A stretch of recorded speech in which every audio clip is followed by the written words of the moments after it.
Welcome to another episode of the Less Insurance Dependence Podcast, your trusted source for insights, strategies, and expert advice to help dental professionals take control of their practices and careers.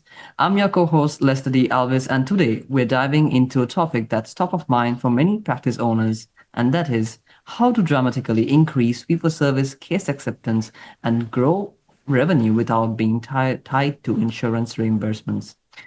So joining me is Joanne Villani, co-founder and product specialist at PreVu Software with over 35 years in the dental field, first as a clinical dental hygienist and then as a sales and marketing executive focused on periodontal health, cosmetic and implant dentistry.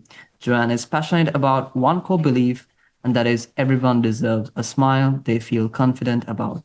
She has helped dental practices skyrocket case acceptance for cosmetic treatments, smile makeovers, and full art reconstructive cases, adding seven figures of annual revenue to many of them. But before we begin, uh, I want to jump in a quick message from our sponsor, that is Equa Marketing is offering a complimentary marketing strategy meeting, and in this meeting, their experts will show you on how to attract high quality new patients and rank one on Google locally and grow your patient flow organically and sustainably. So if you ever wondered how your online presence is and where it is about, you can go and visit lessinsurancedependence.com/marketing strategy meeting to book your complimentary session. And if you're looking for mentorship, and ready to take your practice to the next level, schedule a complimentary coaching strategy meeting with Gary Takas at thrivingdentist.com/CSM. And now let's get started. Joanne, we're thrilled to have you here. Thank you so much for joining us. And yeah, Thanks, Lester. Thanks for having me. so to kick things off, what inspired your focus on helping dentists increase fee for service case acceptance? And why is this so important for financial independence? So, my inspiration really wasn't the dentist. My inspiration were patients. As someone who was a clinical hygienist for many, many, many years, I just loved helping patients to have beautiful smiles. As you Mhm. said in the intro, one of my missions is to help people have smiles that they love and make them feel proud and make them feel confident. And I feel like if people have smiles that they love, they interact in the world in a different way. And it opens up a lot of possibilities in terms of their personal life. Smiles are the number one thing that people judge each other against when they're meeting in dating situations. It's the first, part of a first impression. If people are smiling or not smiling, people are judging you for that. So it was really sort of one of the things that I loved to do, was to help patients to say yes to often, cosmetic treatment, but sometimes things that they needed to help them want it by seeing their aesthetic benefits from it as well. But how that relates to dentists and increasing their fee for service is that many times those fee for service procedures are often aesthetic in nature. They're more profitable for the practice, and you can do less procedures in a day and be less stressed if you're doing more high value. So from a business perspective, it's really important for the dentist to do things that increase revenue, especially since if you look at the numbers, a lot of times doctors are delaying retirement. They are, only about 4% they say are retiring financially free. And sometimes when they're getting to that point in their career, when they're looking to sell their practice really isn't at the numbers that they need to be acquired for what they want. So, from my perspective, I just feel like it's a win-win where we can really help patients.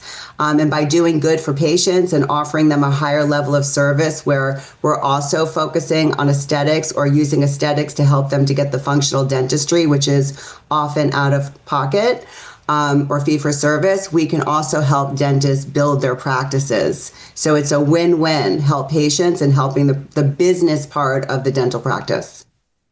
Exactly, it's a win-win. I think that's such a compelling origin story where you explained about the first impression, that basically the smile is your first impression. Now, it's clear your passion comes from all those real-world experiences that you have been through.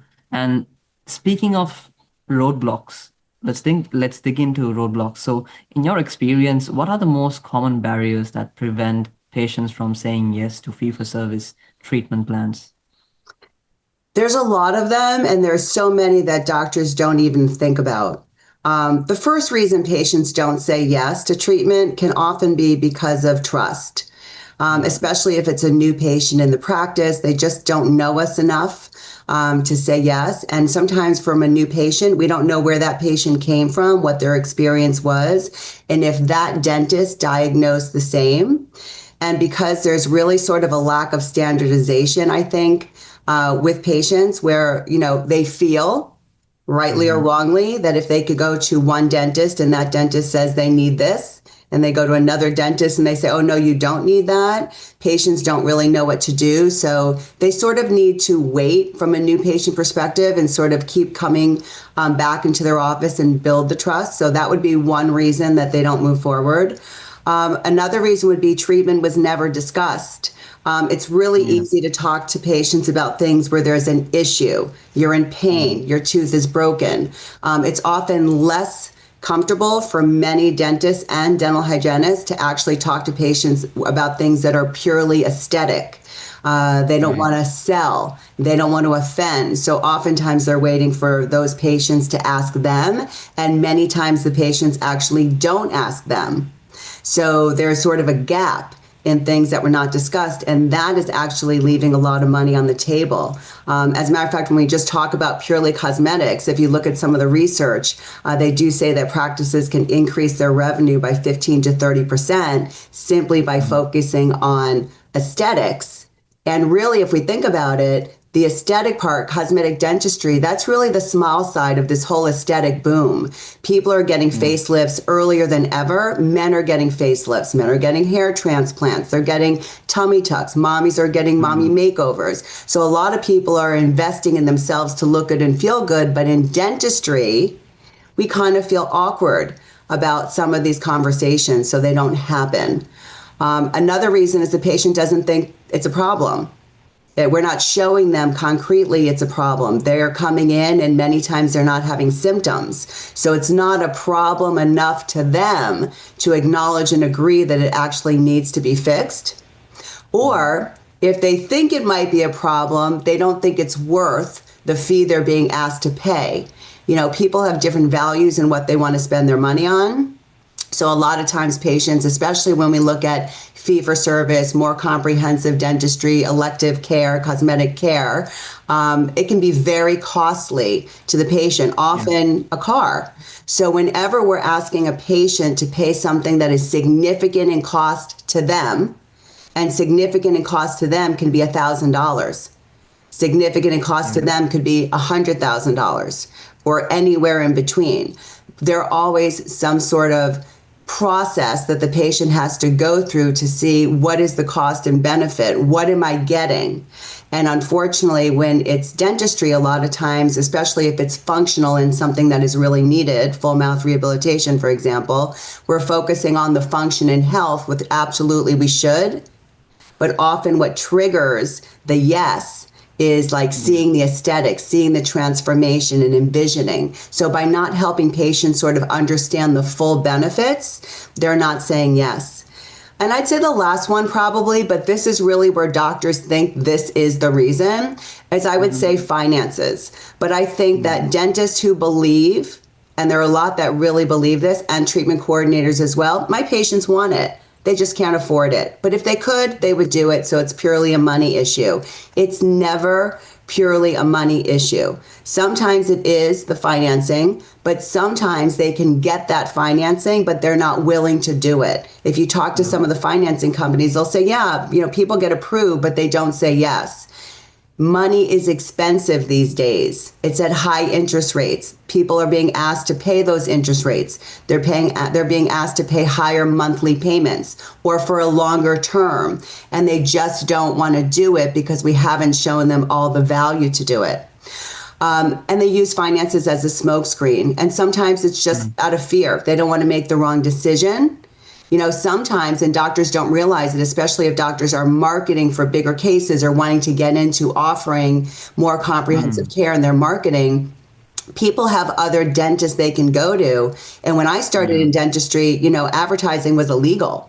they couldn't do it. Everything was word of mouth referrals. But now, Yeah. especially for certain treatments, it's highly competitive, and the patients are going on multiple consults, and the doctors aren't differentiating themselves. They're not using all the tools. They're not actually giving them the patient experience that is Hmm. needed, or communicating things to a patient Right. in a way that they need to see it and understand it. So it's Yeah. pretty complex in terms of why a patient doesn't say yes to treatment, but there's a lot of reasons for it, and a lot of these reasons could be addressed in what we do in our exams. Perfect. I think, yeah, those barriers you just mentioned makes total sense. And that's so relatable from what I've heard from other dentists and other conversations that I had with other experts. And overcoming them starts on how we connect with the patients. So, which brings me to the team dynamic part. So, Mhm. how can the dental team from front office to chair side better communicate value to patients and help them understand the long-term benefits of treatment? So that's tough because with our words, we can't really convey things. So I think the Mm-hmm. use of visuals really helps. But I think it all starts with training your team and getting your team in alignment with what your vision and goals are as a dentist. Because unfortunately, and I see this a lot, even though we have great dental teams out there and great people as part of dental teams, a lot of times when it comes to things that are especially elective, a lot of the teams are sort of like, well, what's in it for me? Why am I going to Mm-hmm. take the extra step or go the extra mile and try to have this conversation with a patient about something that I don't get anything for. So one of the things we kind of focus on when we work with teams is sort of like, this is the business that we all work for, and this business has to thrive. Because I've talked to dentists that can't even make payroll, where they're just starting up and they're really concerned and finances are an issue. And sometimes teams just think, well, I have a job and I come and I just do what I need to do. But we all need to be on alignment with what is the vision of this office. And I do believe that case acceptance, I call it a team sport. If you want to say it takes a team effort, it does start from the first phone call. I think a lot of doctors don't realize how their front office may be representing them in maybe not the best way. It's so important to answer the phone and not have it go to voicemail, and be compassionate, and build rapport even from the phone, and show people on the phone what do you do differently in your practice, and then carry that through in the patient experience when they actually come into the office.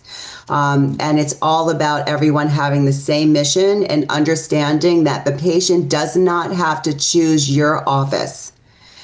While there are rural offices and there certainly are areas where access to care is more challenging, in many areas it's highly competitive. So when we come to work every single day, every single patient that's in that chair, we have to try to give them the best experience possible.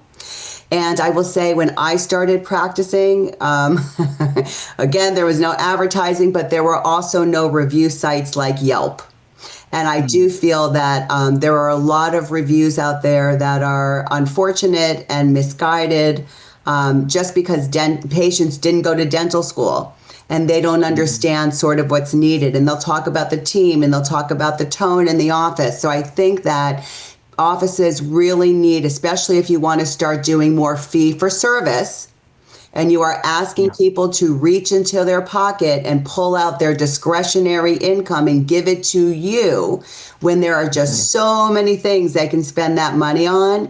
You really have to do everything to give them the greatest experience in your practice that builds trust, that educates them, and inspires them to get the dentistry that they need, want, or sometimes don't know they need or want in your practice. Exactly. I think I love how you're emphasizing that this is not just the dentist's role, it's the whole team's role. And it's a game changer, and consistency is everything. You need to be consistent on what you do and how you basically get them to give the exceptional care and value for their money. And now in today's tech-driven world, I'm curious about the tools that can spotlight those gaps. What role does technology or data tracking play in identifying where case acceptance might be falling short?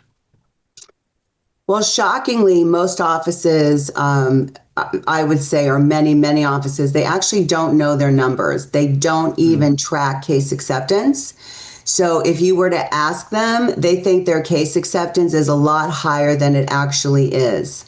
But there's a difference. So if we're Mhm. talking about sort of insurance base, what does my insurance cover and what is my case Mhm. acceptance for that? That's one thing. But when we Yeah. start getting into fee for service and higher numbers, we always have to remember the higher the treatment plan, the cost, the lower the case The lower. acceptance. And sometimes offices don't differentiate. So the Mm. impression of the office is that, hey, our case acceptance is really high. But the fact is, probably 50% of treatment plans aren't accepted. If you look at the average numbers, about offices are leaving about $500,000 in revenue due to unaccepted treatment. And that's really Mm. on average. I spoke to one of our clients about this, and literally he said, you know what, this morning we had a meeting about this, and we actually had about $2 million in case acceptance, the Mm. cases that haven't been accepted. So I always Yeah. talk about what's in your pipeline. What is in your pipeline of patients who are actively considering higher value treatment plans. And if you don't Mm. have that pipeline, it's because you're not talking about it. Because the higher the treatment plan, the more time potentially people need to think about it. Anytime we spend money that's significant to us, we don't do that on impulse. So a lot of times teams, the treatment plan coordinator, the hygienist, the dentist, they'll get discouraged because they think, oh, we presented this really great and the patient didn't run to the front desk to schedule. There is an actual documented process that is very similar to what they call the buyer's journey that each of our patients go through. But we Yeah. need to sort of nurture that process. And we have the best touch point system ever in dentistry to help nurture that process, which is actually ReCare.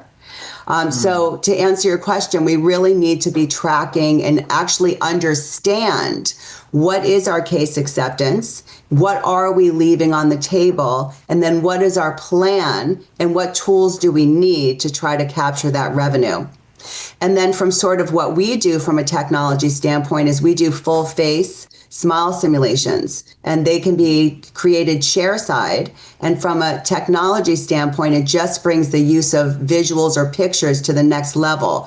We all know that showing radiographs can be helpful, but people don't really understand what's going on in the Yeah. radiograph. And that's also not going to trigger high value case acceptance, things Yeah. that Yeah. are, smile makeover cases, because you can't see that on an x-ray. If we do sort of simulations that focus on the smile and not the face, we don't see the transformative effect on Mm. that. And even though our regular intraoral photography is really great, we can't show people a glimpse into the future. But we do need to be using all of these visuals in an exam scenario, because it's those few minutes that we have in a new patient exam, in a recare appointment, an emergency appointment. It's those few minutes that generate every dollar of production in our practice. So we need all the tools and technology, like the visuals, to be able to explain to patients so that they understand they have a problem and actually inspire them. So knowing the numbers, where are you at in case acceptance, and also using the visuals that help you educate people so they understand they have an issue and they want to move forward. Exactly, spot on. I think like you mentioned, the data doesn't lie, and visualizing those insights and can really accelerate your progress.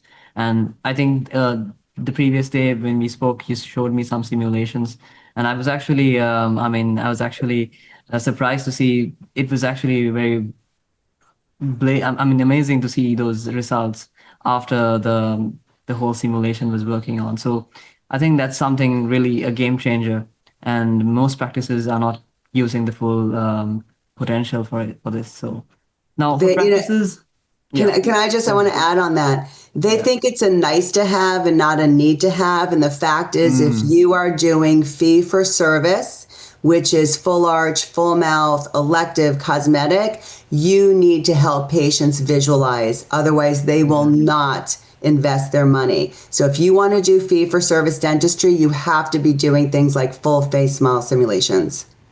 Exactly.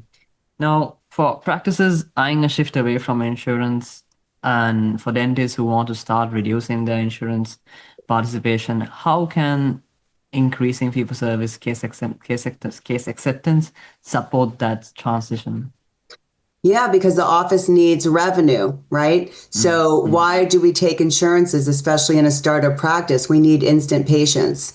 But I come from a time when I was practicing in the 90s in California where mm, everything was a dental HMO and we were very well versed in talking about optimal care because you couldn't even get a regular pro fee without a copayment because, most people are just not healthy. mm, So I think if you want to move, so to me, I'm not against having insurances because I think just because someone comes in with insurance doesn't mean they won't invest in their smile. We are yeah, conditioned to believe that because we always hear every single day from almost every patient, does my insurance cover it? Does my insurance cover it? And if somebody won't move forward with an extra recare appointment, they won't come in every 3 or 4 months instead of 6, we automatically mm, make the assumption that they actually won't invest in their smile. And that's just simply yeah, not true. People sort of have on principle things that they think they should pay for and sort of not pay for. And then for some of the yeah, reasons that we said before. So if you have patients coming into your office who have insurance, the first thing to do is start being coached, and that's sort of part of what we do, to have conversations that will start building your pipeline. You don't want to kind of be heavily insurance one day and then not the next day. A lot of offices will sort of pick the insurances where they have the lowest reimbursement and start kind of dropping one at a time. But it does take yeah, a while to start building a pipeline. So you need a plan in place to start having more of those conversations. And I would say it all starts with being very comfortable and doing sort of these procedures. Some offices mm, are not comfortable in doing, full mouth reconstruction or veneer cases. There's amazing courses out there, like Dr. Dean Faviatis has FMR out of New York for veneers. mm, Dr. Shaggy has a great course out of Dallas called the Veneer Lounge. Todd Snyder has one called the Ultimate Veneer Course. There's Aesthetic Advantage. So, take these courses so you feel really comfortable. And as you are taking these courses, start talking to your patients from a more comprehensive level where we're not just looking at a broken tooth here or a broken tooth there. And then we're yeah, also looking for improving people's smiles from an aesthetic standpoint. Those yeses don't happen overnight. So let's put a plan in place to start having more conversations, building that pipeline. So by the time you start reducing possibly the number of insurance plans, you already have patients who have thought about this and they have come back and they want to schedule these more profitable procedures. And it can be done. You can reduce your reliance on insurance, but you have to do it with a plan and you have to yeah. do it over time. Exactly. This does not happen overnight. It has to happen with a plan. And finally, what are your top 2 or 3 actionable steps a dentist can take right now to begin improving case acceptance and overall profitability? Oh, so I would say number one, start looking about how you're handling your exams.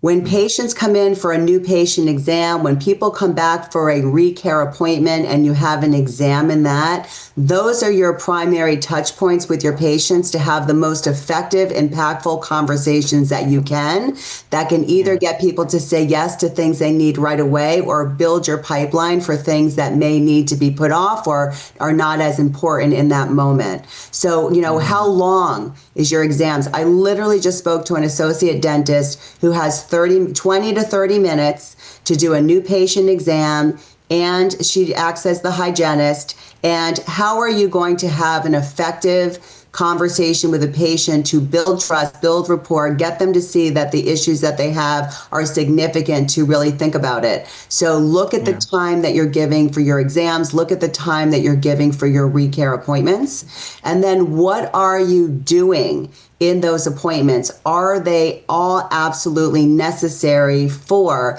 getting people to understand their issues and moving forward? Especially when it yeah, comes to hygiene, there's a lot of tasks in hygiene that people keep adding in where hygienists feel like I just have too much to do and I can't add anything else. Normally it's because there's a lot of tasks with no system. So look Mhm. at your system of hygiene, but go through the tasks and make sure that you even have sort of a workflow where almost every minute is accounted for. We take the first 3 minutes to do this. We take the next 5 minutes to do that. We take the next 30 minutes to do that. And that your Yeah. hygienists know that there's actually a workflow in place so that everything that needs to be done is able to be done. It's not an afterthought, it's built into the workflow where people can be more seamless in using some of these tools that are necessary. And then also realizing that include these visuals, because even if it takes you a moment to get the visual, it's going to save time and explanation, and it will help you ultimately get more fee for service. So I think look at what you are doing in your exam workflows. Amazing, amazing. And now, finally, as you know, our podcast is about taking action. And to anyone listening to this episode, if anyone wants to take action, tell us the listeners, how can they get take action and or reach out to you in any of this whatever we mentioned today. Yeah, we would love to speak to any of your viewers or listeners who want to increase their fee for service, whether it's cosmetics, whether they want to increase the number of cosmetic conversations they have, or if they Hmm. want to help patients kind of get the dentistry from a functional standpoint that they need. So they can certainly go to our website, which is prevudental.com. We spell it PRE, V as in Victor U, dental.com, and schedule a demo.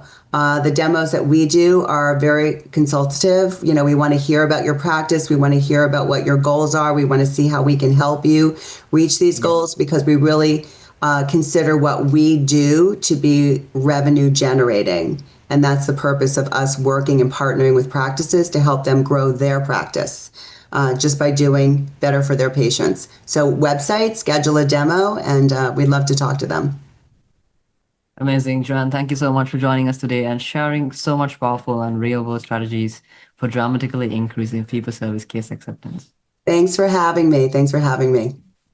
So the key takeaway is when dentists and the team master the art of communicating value, visualizing outcomes, and building patient confidence, case acceptance skyrockets. And that's the fastest path to replacing insurance revenue with profitable life-changing dentistry that patients happily pay for out of pocket. As always, this podcast is about taking action. First off, if you're wondering about how well you're doing on your online visibility, schedule a complimentary marketing strategy meeting with Equa Marketing at lessinsurancedependence.com/marketing strategy meeting to attract more high value fee for service patients who are ready to invest in their smiles. Secondly, if you're looking for mentorship, book a complimentary coaching strategy meeting with Gary Takas at thrivingdentist.com/CSM for personalized guidance on resigning from PPOs and building a truly thriving insurance independent practice. And once again, thank you for spending your time with us today. And thank you again, Joanne, for being part of this episode. Until next time, keep moving towards a thriving less insurance dependence practice.